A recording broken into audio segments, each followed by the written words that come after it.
This is Dr. William Frye. He's a pediatric psychologist in the chronic pain clinic at the Johns Hopkins All Children's Hospital in St. Peters, Florida.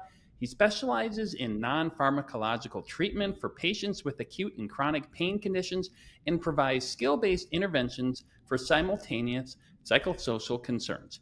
He joined the hospital in 2018. He earned his doctoral degree in clinical psychology from Auburn University. He completed a pre-doctoral internship in pediatric psychology at Children's Mercy Hospitals and Clinics and a postdoctoral fellowship in chronic pain at Nationwide Children's Hospital. His research interests include pain coping and catastrophizing and parental impact on youth outcomes. He's also board certified in biofeedback and by the Association for Applied Psychophysiology and Biofeedback. More could be said. You're involved in both clinical work and also in research. And today we're going to get a chance to talk about one of the papers that you were one of the main authors on. And that paper is entitled Headaches in Adolescents, Why So Many Failures in Their Management. And there's also your co-author, Giovanni Cucciaro. So welcome to the podcast. It's great to be here. Thank you. And I know it's a mouthful with all the words of the certifications and everything. So good job of reading that off rather than me. Yeah. If you want to tell me a little bit more about your background and why did you get interested in the world of pain psychology? Yeah, so it in a way fell on me as a pediatric psychologist, especially one focusing with kids. There's always this love for helping kids, especially with medical conditions. And during my training, I got to see a lot of different conditions. I think at a time I really wanted to do oncology and work with kids with cancer. It was nice, but there's a lot of death and dying. And for me, that was a very hard area. When I did rotations in pain, though, I was thinking, wow, this makes sense. And even better, I was seeing kids make big improvements in their life, seeing function really change and a lot of hope. It just seemed like an exciting area. I had a great mentor and it hooked me and I've never looked back. So it's now fun getting to help build programs here and work with kids and youth that have chronic pain. And so talk about this study and the background behind it and why you wanted to investigate it and what are some of the things you found? Sure. So we have a chronic pain clinic here at our hospital at Johns Hopkins All Children's. And it's a multidisciplinary clinic. So we have a few different providers. We all have our own interests of what we like to look at. But a lot of these interests come from what we see. And in our clinic, we kept seeing, wow, these kids have had pain for years before they're seeing us. And on top of that, they've seen several providers. And I think what really drove this study was they're on a lot of medications. And we'd have kids come in 2, 4 more medications, but still not really having pain relief, still having a lot of difficulties with function. And so I think that got us curious as to what does this population look like? What are the areas we need to be thinking of more? Can we add to the literature in terms of is the medication or the polypharmacy with multi-medications, is that helpful? And so that got us interested in headaches specifically because we see a lot of kids with headaches in our clinic.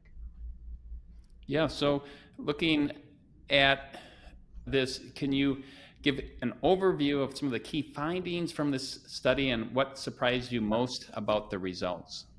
Absolutely. So in this study, we were looking at the adolescents in our clinic with headaches. And the key findings, first, this was more of a descriptive study. So it was really who are they, what do they look like, and especially in terms of their path to get to us. One thing we found is that there were long wait times. So I think our average was around 4 years since they had pain, they got to us. And I think that's even more alarming in that some of these kids, it wasn't just headaches. They were having full body pain or very specific types of pain and hadn't got recommended in our direction. They've gone and seen some specialists, but not even for some of them. The other thing we found is that they were taking multiple medications. So as I said a second ago, I think our average was around 3 or 4 medications, and yet they weren't having relief. So they're prescribed a lot of things, and that gets concerning because then there's side effects to a lot of medications. And then for some kids, they're taking one medication, then another one to help with the side effects of that. And they're adding on. And you hear a lot of patients, parents for a lot of our younger patients saying, my child shouldn't be taking this many medications. They're taking more than I am. And so That wasn't necessarily surprising, but something we found that's consistent with some other literature, that there's a lot of medications that are being given. For myself, though, as a psychologist, the thing that I found most interesting, we had about two-thirds of the population that had some type of psychiatric condition, which not too far off from what we normally see, but only about 1 in 5 were getting treatment. And for me especially, that's concerning because I'm like, ooh, they need to get some help with some of these problems, but more so because we feel so strongly in the non-pharmacological management of a lot of these concerns, and we know that they're not getting that. And that's first line for a lot of things we're looking at, whether it be chronic pain as a whole, whether it be headaches specifically. We want to see kids getting those interventions, but just weren't happening. Yeah. The study highlighted that most patients had seen multiple specialists before getting into your clinic there. What factors do you think contributed to that prolonged healthcare journey, and how do you think it can be improved? Yeah. Oh, there's a lot of different ways that this could happen, so I can't blame it on one specific thing. For some patients, it's access to care. That's a concern for a lot of people. If you live in a rural area, it's hard to get specialized treatment. And some of our patients, they're coming from 2+ hours away. And that's not even bad when I think about other states. I know I have friends in Montana where we're talking 8-hour drives to get specialized care. So it can be very difficult right there. And we're treating most things through our PCP. PCPs can do a really good job at treating pain. But again, maybe we need to look a little further. So then, well, where do they send somebody? For headaches, likely neurology is next. And then neurology does their workup, and neurologists, probably the best at looking at headaches, they're going to try potentially different medicines or interventions. But then do they get them to pain clinic, and how long does that take? How long till they either give up or say there's more to it, or we just want other eyes on it? So I don't know if any of that is necessarily bad. Like I said, PCPs, neurologists do a great job of handling pain, but especially for the good chunk of our patients who have other concerns, we do want to see them get in there sooner. So it could be that they don't know about our services. It could be the distance. It could be because they're with other specialists first. For whatever reason, though, we have a lot of kids that are dealing with pain for years before they see us. The second part of your question, though, for how it could be improved, I think really education is the big piece. Education on what our resources are, where referral systems should go. So if A doesn't work and B doesn't work, where do I send them next? But also, I think I like to believe that other providers are very well capable of handling some of these tougher, more complex conditions, and maybe just education that makes the PCP feel more comfortable and confident. And if they're not, of course, to have the referral source. I think those are the things we've been working on, is how do we get in touch with the broader community to let them know that we're here, we can help, and if you're having problems with X, Y, or Z, we can be one of your resources. Awesome. The study found that polypharmacy was common, yet many medications provided limited relief. How can clinicians better balance medication use with non-medication treatments? Yeah, so when we're talking polypharmacy, we're talking this multiple medications, which again, like I said earlier, we don't want those extra side effects. I think the balance, this is a tough one because it becomes a bigger concern for families. If we think about the normal paradigm of medical care that most people are used to, is what they do with most any problem with their life. I have problem, I go to doctor gives me something, it fixes problems, and we're done. And that's how it should work with most things. Whether we're talking a broken bone or a virus, there's usually a pretty almost mathematical equation to how medicine looks. And that's just not the case with pain. Whether we're talking chronic pain, even some types of acute pain, definitely with headaches, what we find is that medications can be helpful, but in most cases are adjunctive rather than getting to the root of the problem. What we were thinking for this one especially, for headaches, chronic pain, non-pharmacological strategies are our gold standard, our go-to treatment. We want to do what we can to change health behaviors, to change coping, to change environmental factors that are going to help kids. We like that because that takes them out of school the least. It's not a big time commitment. It costs the least for the family. It's not the easiest to change. It might be the hardest to change, but it's something that's very much in their hands. And so it just takes a lot of pressure off. The problem is some of these non-pharm strategies are indeed difficult, especially convincing an adolescent to do them when, why don't you just give me a pill and call it a day. We instead are asking families to do hard things. Change your sleep schedule. That's pretty easy to say, but what if I'm up late doing homework, or I don't get home late because of my bus, or I have to get up at 5 a.m. to catch the bus, or there's other things I have to do. My mom's a single mother. She has 2 jobs. I have siblings and I have to take care of them. There's a lot of things that can get in the way of sleep habits, and I'm naming just a couple of a long list. And we can say similar things for hydration, for meals, for any of these health behaviors that have a direct impact on headaches. I say that because when somebody goes to a doctor, the expectation is you're going to fix it. And for a doctor to say, actually, we want you to fix it, families don't always love that because it does require more work. It is a much more difficult and time consuming task, and they want something for the pain right now. And almost out of obligation, I feel a lot of providers give the medication, and when that one doesn't work, they give another one, often not giving enough time to allow health change to occur, which is really going to shift some of those pain presentations. I think that's our problem with polypharmacy, that it easily gets added on, and there are other problems. We mentioned the psychiatric component, which might require another medication, and the sleep. Maybe we'll give them something for that too. And you easily stack up medications where there's opportunities that health behaviors may help too. And that's part of why I started the podcast, is to recognize these are not 10-minute conversations. They're not a 20-minute quick handout. These are to talk about, hey, these are complex biopsychosocial, spiritual, environmental aspects that are so much that are playing and are so important to be aware of and set expectations. And unfortunately, many aren't getting that understanding. And quite honestly, a lot of the neurologists and pediatricians and internists and family practice doctors have not had a lot of training on that. Yeah. And even if they did have the training in the era of managed care, how long do I really have with a patient is the other concern. If you're not in a specialty clinic with a dedicated time, I'm in and out because I have to be. What is insurance going to cover? And to have a prolonged conversation, to do motivational interviewing, to do some of these things that we know might be helpful, isn't always going to be a possibility for some of these providers.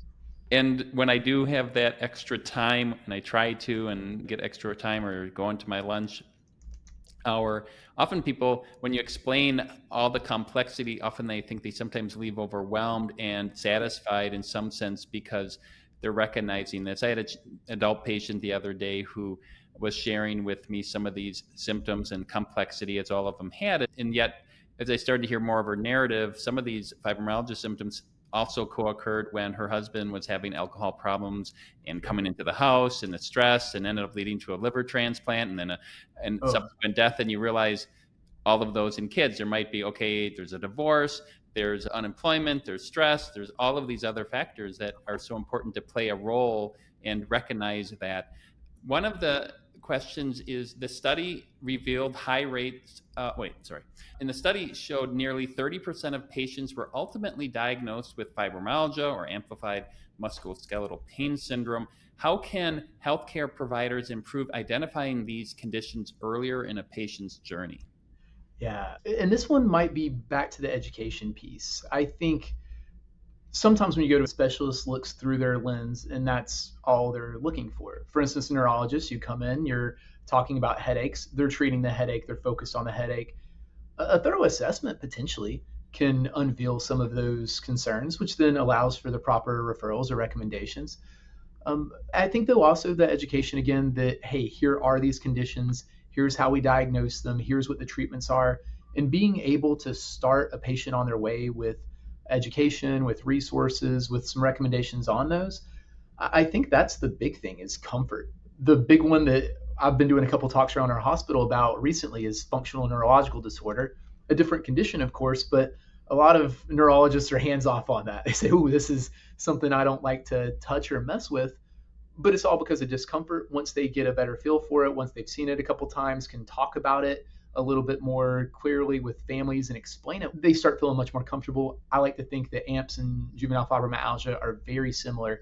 The more we're able to explain it, especially in a way that validates the pain's real, especially in a way that talks about those biopsychosocial contributors to pain, I think it makes it easier to connect with the family and get them into the right place. Yeah, 100%. The study revealed high rates of anxiety and depression and even suicidal ideation among these patients. What role does mental health play in the persistence and intensity of chronic headaches in adolescents? Ah, yes. And this is one of my areas, being the psychologist in the clinic. This is usually where they turn at me and look.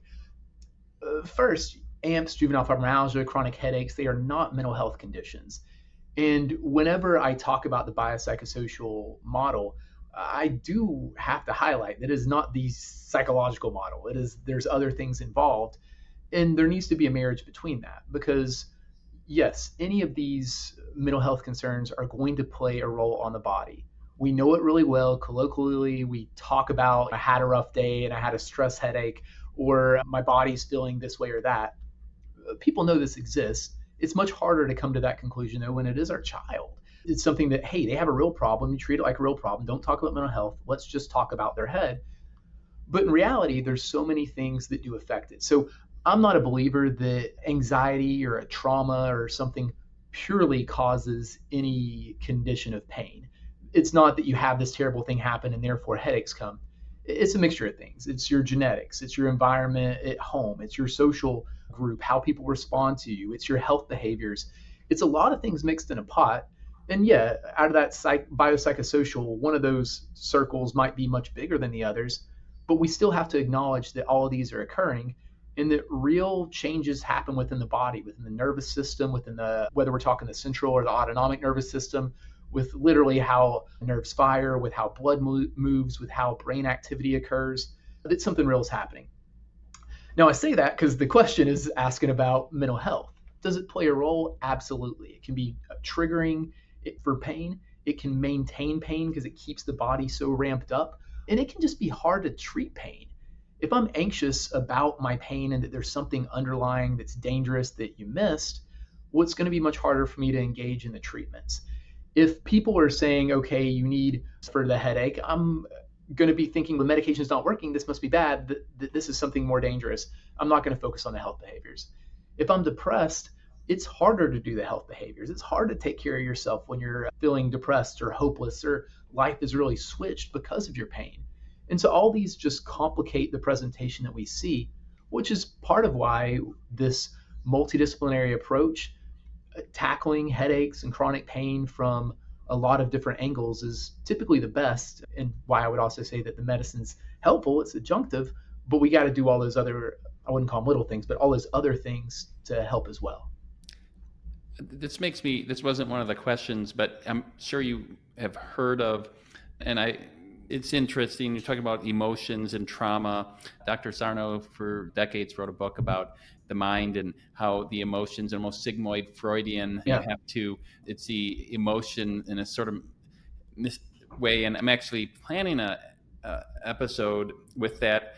And I'm curious, what can you say to that aspect of things? If you don't want to answer that, it wasn't one of the questions, but since I emailed you, I've been trying to. Yeah, no worries. And make sure I understand the question correctly. Dr. Sarno has this idea with pain, and they have a lot of these common things, but there's this, from my understanding, like this emotional aspect that you just have to journal it out and scream it out or get rid of it, and doesn't recognize the nociplastic centralized pain aspect. It's still out there. There's a very popular podcast host and author, and not to disparage anybody, but I'm sure you're familiar with that and probably have had people, and there are aspects to it. Can you give your thoughts on that, if you don't mind? Sure. I've been to a lot of conferences. I was at one of the American pain groups a few weeks back. I was at a pediatric psychology one last week. I'm going to be at an international one here later this fall. That approach to pain doesn't really get much traction in the scientific community. I think it's because we've learned that it's so much more than just this emotional release. Now, every idea probably comes from some sort of truth. There is the need for emotional release. If you have these, and actually adverse childhood events, that's something that's getting a lot of popularity in the news and research right now, that if you have these really bad things happen to you as a child, it can almost predict chronic pain. But I don't approach it from a Freudian approach myself. It's not really psychodynamic that I do. But I'd say what we find is it's not a direct relationship either. It's that because of these traumatic experiences, there are literal changes that happen in the amygdala and the limbic system with how information is processed.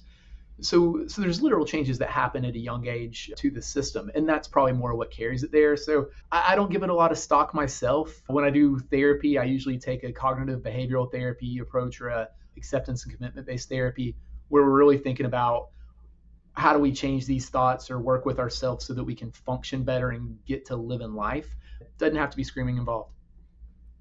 Yeah. Given the link between chronic headaches and neurodevelopmental conditions like autism, what unique challenges do these patients face in managing their pain?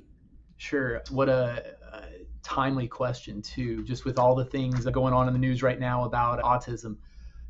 First off, this is a group that is very difficult to really get good research on and treat, or in the sense that we don't have it yet. It's a very heterogeneous group. It's a spectrum. So first, it's getting more attention. There's not a lot of research out there, so I can't say anything and say this I know is definitive. However, there is a link. We see that there's actually discrepant research. There's some research that would say that some individuals with autism are going to have a very blunted pain response in the fact that they can tolerate certain types of pain, pressure or cold, to levels that are extreme and that a normal person, that is not correct, a person who's not neurodivergent would not be able to tolerate. And they can tolerate that. That's been shown in some studies. Not all. At the same time, we very much know, both anecdotally and through studies, that there's a hypersensitivity that occurs to a lot of sensory input, whether that be lights, especially sound, where some of this sensory integration isn't processed the same, and therefore it's discomforting. Now, two things come from that. The first one is that because there's this problem with sensory integration, a lot of the the complaints about pain that those with autism have, they get dismissed. Where people say, oh, they have problems with sensory integration and it's not really that painful. But for them, we're talking chronic pain nonetheless, chronic headaches nonetheless. And so I think, if anything, those with autism are not getting enough treatment, and probably we're not seeing as many of them in the clinic as we should. With that said, there's a lot of unique challenges. I think that the assessment, that's the first part of treatment, is tough because some of the ways that we assess pain doesn't work for those who are on the autism spectrum. What some of the suggestions in research, although these are very preliminary, would say, hey, visual learning works a lot better. So instead of using the typical number score, can we use a visual score? Instead of asking, hey, what does your pain feel like? Can we do more of a pictorial description to help somebody be able to explain their pain and their experience?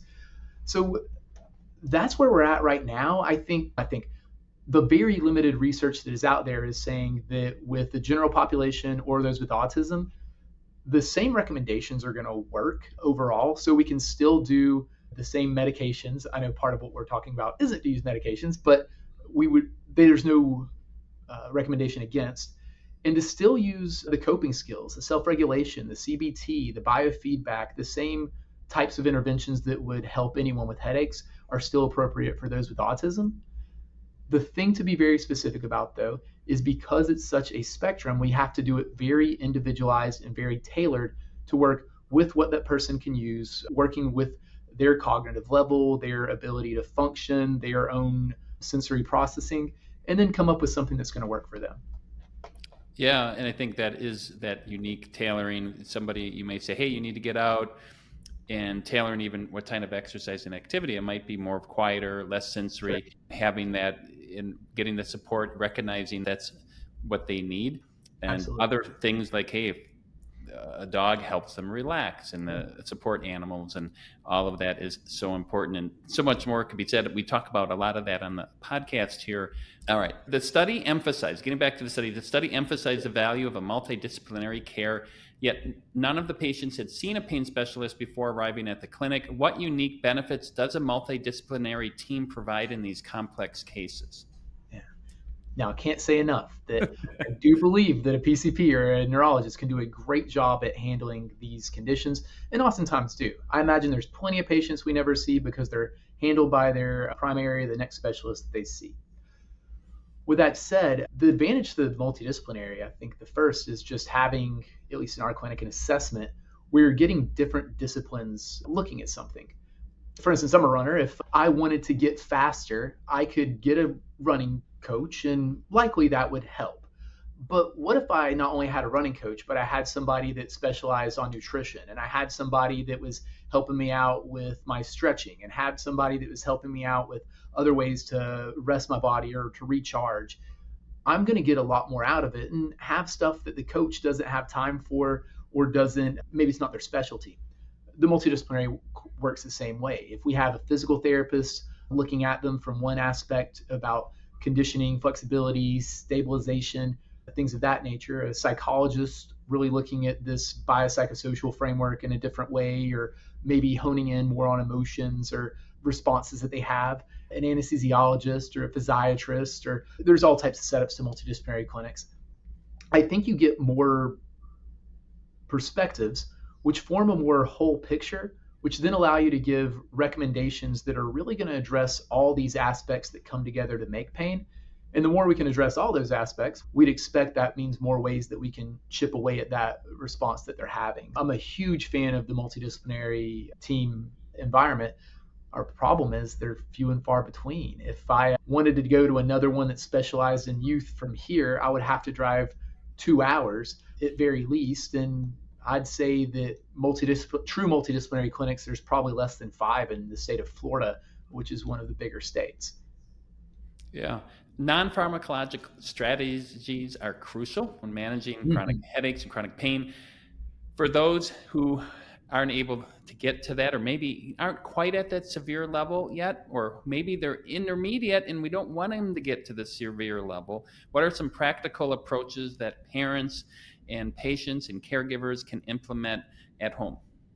Sure. There's a couple ways to look at this. First is all those things your doctor told you when you were 5 years old, those very much hold true.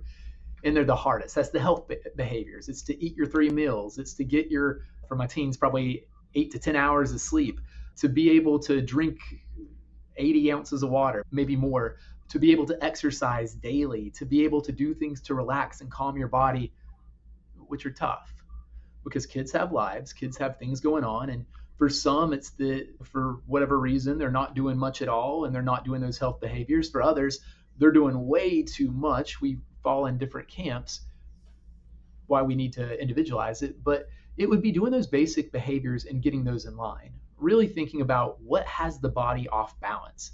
If we can find the thing that has the body off balance, we can usually, if we change it, can make a big difference. The problem is people don't always want to sacrifice that. They don't want to get more sleep. I got to do things late at night. They don't want to drink more water. I hate water. They don't want to exercise. Ooh, sweat's gross. There's a lot of barriers that come there, but these are barriers to potentially getting better. When I'm looking at chronic pain specifically, I'm a big fan of it's a nonprofit called the Meg Foundation. They have a website tailored to kids with a lot of different resources for all different types of pain. I love YouTube because there's tons of ways to find different, if you search coping strategies or relaxation strategies or just want somebody to read to you, and there's tons of videos and tons of apps. But for me, for non-pharm, that's where a lot of it is. It's how do I treat my body better through the health behaviors? We just mentioned those. How do I learn coping skills? So things that are going to allow me to process emotion, work through these big stressors that naturally occur in life. It's going to be learning self-relaxation regulation skills. So all the fun stuff, the slow breathing, the progressive muscle relaxation, mindfulness, meditation, those things that calm the body down. And really specifically, for some, they calm the brain down and the head and the thoughts, but calming the autonomic nervous system, calming the inside of the body to make it all relax and not need to send you as many signals. That's what we want to focus on. The barrier I see a lot is that it doesn't just work real quick and we're done like we want things to. If you do slow diaphragmatic breathing, it can be helpful, but it might not get you out of a panic attack or a headache. The way I explain it, or try to explain it to the youth I work with, is think of this skill as something that slows you down. Much like a brake on a car. Now, if you're on the interstate and you're doing 85 miles per hour and you tap your brake, you're not going to be stopped all of a sudden. In fact, you still may be speeding, but that doesn't mean the brake doesn't work. That just means that your body's going really fast. And very similarly, if you're in the parking lot, you're going 5 miles per hour and you hit that brake, yeah, it might take you to a stop.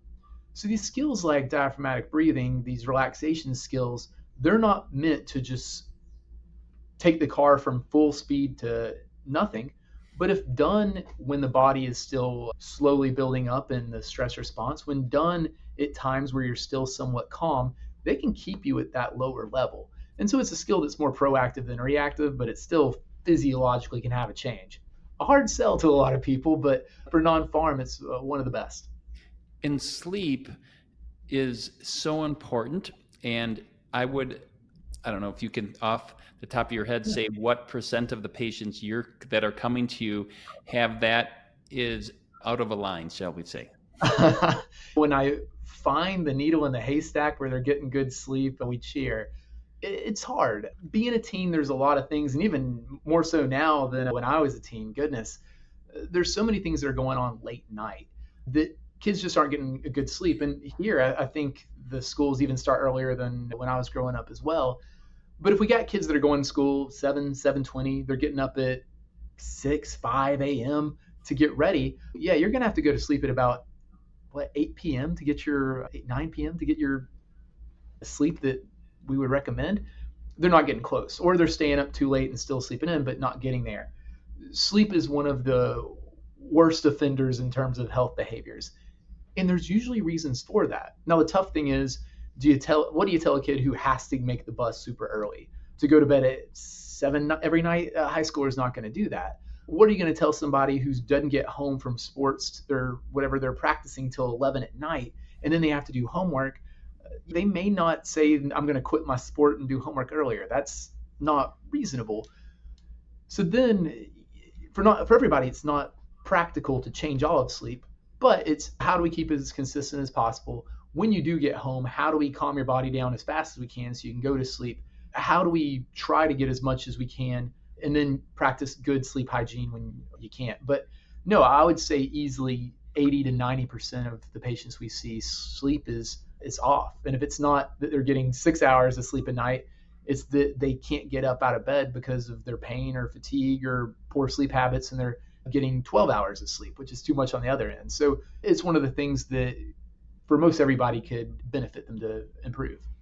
And along with that, what role of sleep and headache diaries benefit is that? It can be great for a lot of patients, especially the ones that are still trying to figure out patterns. Because a lot of times headaches are triggered by patterns in our health behaviors, whether it be what we eat, what we don't eat, what we're drinking or lack thereof, and sleep, of course, too. And what we will find is a pretty strong correlation that some kids, they're not getting much sleep, and then sometime in the next day, they're having chronic headaches.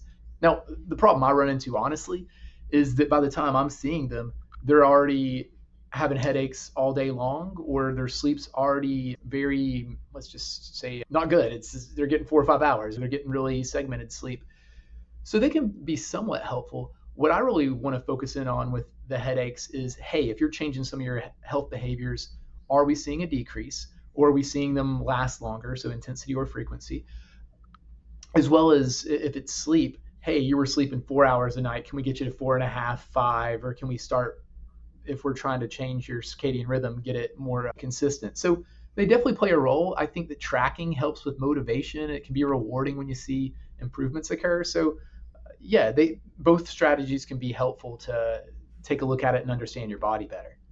And I think that longitudinal perspective, where you may get the patients who are having issues in September or early or mid August, if you're in Florida where you guys start school, where, oh, summer I was doing well, and then 2 weeks after school starts, they keep the same summer schedule. And then you can at least identify with that history that, oh, shoot, I had a lower stress environment. I could sleep until 9 and get Yep. there 10, 11 hours of sleep. And that can be a quick, hey, what went wrong? And do your best. I often try saying, I know this sounds crazy. You can blame your friends on Friday and Saturday night, but you're telling them you're doing a 2-week experiment that your Yeah. doctor wants you to try, and try to keep that. And then catch up on your sleep the first week. The second week, your headaches are better.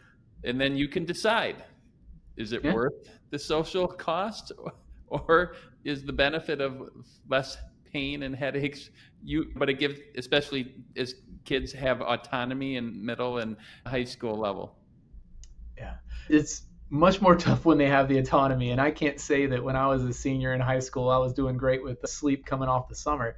But yeah, I think that's right. And for a lot of kids, it can be that easy, quick change of if I just get my sleep regulated, headaches can dissipate. And I know others where they just need to get hydration. Instead of 2 Cokes a day, we drink 60 ounces of water, and we see big differences. But again, very individualized. All headache presentations are going to be a little bit different.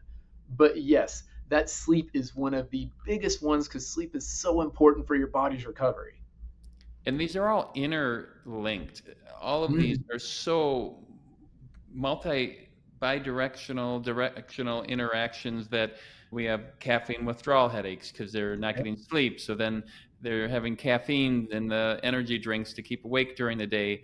And yet at the core, it's, and probably part of the education too is you take a family history and mm, mom had or dad, and you see these pain syndromes, and you can say, you know what, some people are wired differently, oh yeah, and your friend might be able to do that schedule and they never get a headache, but yep, that's not yours. And as you move forward through life to try to help prevent future struggles, it's yeah, better if just knowing that and just having that mature look, and hopefully that sometimes recognizing that. yeah. It can be hard to, and I think that what you just said is one of the tougher things for a lot of people. It's that my body, like when I do the thing my friend is doing, has a much different response. It doesn't seem fair. It doesn't always make sense. It really stinks. But nonetheless, they're going to have to work a little harder. They're going to have to make more sacrifices than their friend to get rid of those headaches. And it can become a tough choice of do I want to do those things to get rid of them? And we talk about pain, but it's not just pain. There also is improving the function and quality of life and factors, and more than just the 0 to 10 scale. How can clinicians and families and patients adopt this mindset better when managing and working with chronic pain conditions? Yeah, this is tough. The telling a family or a kid, even or a clinician, that our goal is to get functioning up rather than just pain down. And we had a mess with the fifth vital sign of pain for a decade or so in the early 2000s. And while I'd say we've moved past it, we really haven't. It's still a problem, and a lot of clinicians do think, am I decreasing their pain? And that's the goal. But when I think about why a family comes in for any of our services in pain, yeah, it's to get the pain down, but that's not the main problem. The main problem is that functioning is off. If everything was fine, if it wasn't affecting their life at all, most families aren't going to come in and see a doctor. Now, if they're functioning well, but they're complaining of headaches every day, sure, they might come in. But it's especially when functioning is off. And for a lot of patients, again, when I see them, they've had pain for years, functioning has been wrecked. A lot of their families, if given the option of if you could have your kid pain free but not functioning and doing life, or functioning like they used to but still having pain, they would check the pain and functioning one because that's their goal. I want my kid to live a normal teenage life. I want my kid to go and do big things. I want them to enjoy their life, their summer, their school nights, whatever it might be. And so I think really attaching all of our goals, that's the way to connect this mindset that everybody in the room wants the kid to be able to function better. And if we can get that function going, we often see, especially in the case of chronic pain, that as functioning starts to improve, pain starts to go down a little bit, and sometimes a lot of it. So for me, it's really how do we get that function up? And hopefully, through that, if we're doing the things we enjoy, if we're doing things to take care of our body, we're not only helping out just ourselves or quality of life, but that would be the same things we recommend for the treatment. Ideal would be it all matches. What it doesn't match, and moving back to the paper, is the medications.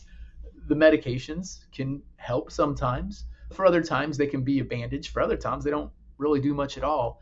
And to get people off of the I need a medication and quickly fix this to nope, I have to make changes that are going to lead to long term solutions. And it's going to be tough, but it's going to help my functioning in the long term. That's the hard sell.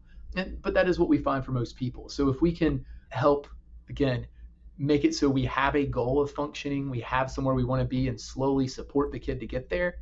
And again, support them through these multidisciplinary approaches. That's usually the best way we get to success. In the fibromyalgia world, I use in studies, they use the fibromyalgia impact questionnaire Mhm. revised to help measure, and it's multiple areas of that. Do you have any in the pediatric world that you're using as far as functional scoring? Because often you may hard to quantify your pain, and it could just be a bad day, and you have a severe migraine. You're coming in, you don't always Mhm. know. Is there any in the peds world that you use as part of your longitudinal Yeah. assessments? Yeah, and what we'll focus on, so there's the PEDS-QL a lot of people use. It's a quality of life inventory for pediatrics, which it's been well studied. It looks at different domains, physical, emotional, social, school, so those core ones that are important to kids, with the hope that we can see improvement over time. The functional disability inventory, the FDI, that would be the main one for functioning that a lot of children's hospitals use at least. Similar thing, it's looking at what the kid can do with and how comfortable they feel doing it, which hopefully over time improves. And there's other ways to look at it. In some of the programs I work with, physical therapists will look at different, and there's all types of them, so I couldn't name them all, but different measures that look at kids' abilities to stand, to move around, their gait, other things that might show us that they're able to do better, even if pain's still there. Occupational therapy, oh, I know it. It's called the COMP, and I can't think of what it stands for, Canadian Occupational something. But it looks at their ADLs, what's important to them in their activities of daily living. And it looks at what's my performance, what's my satisfaction with it, with the same goal that is, as we do therapies, can we get a kid to function better? Pain might not change. Their self reported pain is very subjective. That number might not change. But if we can show the patient, show the family, or even ourselves doing the treatments, that while their pain hasn't changed much, they're now able to do these things at home independently. They're much more satisfied in their ability to do these things physically. They're stronger, they have more endurance, or on our quality of life or FDI, they're doing more things they weren't doing. That's still a win. Is it where we want to be ultimately? Of course not. We want kids that are pain free, we want to live in their life normal. But if we can start it right there, that again helps with the buy-in to keep on doing these therapies and noticing that, yeah, you're still making progress, slower than you wanted, but we can still get you to a better place. And what impact does psychoeducation have on the pain? And you talk about pain catastrophizing, and that was part of these scales. What impact does it have? And maybe if you can share, as we wrap up here, maybe clinical vignette of a type of patient where there was success, obviously, maybe trying to help how this a success story, so to speak. Sure. I think that the psychoeducation, again, is likely the most important part. It is the foundation of treatment because if a patient doesn't understand why you're doing a treatment, like why would they do it? It doesn't make sense. I wouldn't do a treatment I didn't understand. So, with the psychoeducation, we want to explain this mind body approach of how there's these different factors that have led to the pain. And if we're able to describe them with juvenile fibromyalgia, I often use a car alarm analogy of the wiring being hypersensitive and sending the signal of danger, even though that danger isn't actually there. And though it's a real signal, it's not damaging, and therefore we can work on things. I take that type of approach to then explain this is why we have the different therapies and here's how they work. It all starts with this psychoeducation to help them understand. Now, the problem before that is the catastrophizing, like you mentioned. If my kid comes in and they have pain throughout their body or just a really bad headache, I'm wondering what is the terrible, insidious thing that's going on that's causing this pain. My brain's going to the worst case scenarios, and all the things that I know well that I do for all types of pain aren't working. I give them Motrin. They're taking a hot bath. They're resting. They're drinking water. Like we've done all these over the counters. We've done everything that we would typically recommend. Why isn't it working? Oh, it must be something terrible. So it makes sense that there's a lot of catastrophizing that pain is dangerous. So by either with headaches or chronic pain syndromes, to discuss how no, this pain isn't dangerous, and we usually have imaging to support us on that. That's very helpful, or labs too. Sometimes way more imaging than we need. We can use that though to say, hey, no, the body is safe. This is something that we know very well. We're talking about conditions that have been established for decades, who've been researched in hundreds of articles in different populations in different countries, and very consistent in the presentation and the treatments that are effective. I think that by doing that, we can lower some of the catastrophizing, because if we can convince families that chronic pain or even the headaches are not dangerous to them, well, then we open up the door. So vignette, I do a CBT. I work with a lot of kids where the emotions, the worries are part of the picture, and that's fine, normal, even if you have chronic pain. And I've had a couple where that was the worry, that I cannot do anything. I must stay in bed. I must be in here. I cannot get out. I cannot try things. Now, what we'll do with them is a lot of skills to calm the body, coping skills, CBT to change some of those thoughts. It's not that I can't do anything, it's that it's difficult right now. And how do I slowly build? The success, as much as I like to take credit for stuff, I would say is the people on my team, the physical therapists, the occupational therapists, the others that help support them get this moving going. And we have a program here, and I can think of a young lady who she had a lot of anxiety about getting out and moving. Probably a little bit of social anxiety, but definitely of, if I move, there will be pain, and therefore that's bad. And so a lot of what we worked on was, how do we prep your body for it? How do we get you more confidence and pace activities so that you can start slow and gradually build to more and more things, and set some goals along the way? And then when you do start to notice pain, what can you say to yourself? What do you do to challenge those thoughts to help reframe? There's one in particular I'm thinking of who had an injury that led to chronic pain. A lot of symptoms similar to CRPS, complex regional pain syndrome, but didn't quite meet criteria. But chronic leg pain, didn't want to move much. We did 8 weeks together where she was working with myself, biofeedback, a physical therapist. And by the end of the 8 weeks, her mentality had really changed from one of, if there's any sensation in my leg, it's dangerous, to one of, yeah, this is there, but it's not dangerous. I can move it, which led her to move more, to try new things. And by the end of the 8 weeks, she's one of my success stories where she wasn't having pain. She got back to soccer, was able to play her sport. We did a 1-year follow-up, was doing great, no pain at all, able to play her sport. And again, this is a girl that some people would have incorrectly diagnosed as CRPS because she had unilateral leg pain in her knee and lower leg, which sometimes had a little bit of color response, and got better. No more pain after that. And I think it's a mixture. Again, the thoughts, the catastrophizing, very helpful to be able to lower that down, but also having people that can support you with getting to the movement, the goals, and getting back to your function. And that's where the change really happened to her and got her better. Thanks so much for spending time with us today. Yeah. And I asked all my expert guests like yourself for any last thoughts, for the patients and their families that are going through this, and also for clinicians who haven't had a lot of experience with this, but are humble enough and wanting to and open enough to learn more about this. Sure. First, for the clinicians, it's always believe your patient. Chronic pain, we can't see it. We aren't in their bodies. It's a subjective experience, but it's something that's real. And to listen to them, meet them where they're at, and come from a place of empathy and understanding. For my patients and families, there's a lot of stuff out there.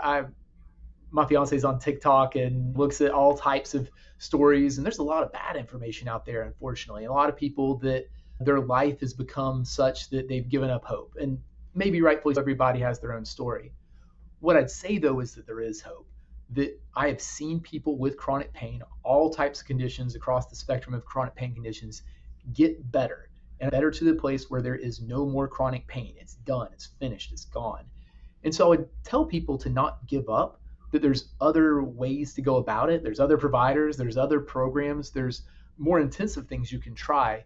And to continue fighting the fight, it is tough, it is a struggle, it is typically a long, arduous road, but just to keep going. Awesome. And I'm sure for those who are in Florida, in the St. Pete area, I'm guessing, I don't know if they probably need a referral or if they do direct. Any quick thoughts on those who are interested in getting connected with yourself and a team? Yeah, our team, you can put referrals into our hospital. We take direct referrals. So do I. Unfortunately, the wait list is pretty long. But yeah, they can message us or email us directly, and that's not a problem if they're in the area. If they're in Florida, that's where my license is. But Yeah. How long is that wait list, if you can share Oh about? gosh, our clinic is much faster than me. It's probably a couple months. Mine's 6, 8 months right Okay, now. It's, well, yeah.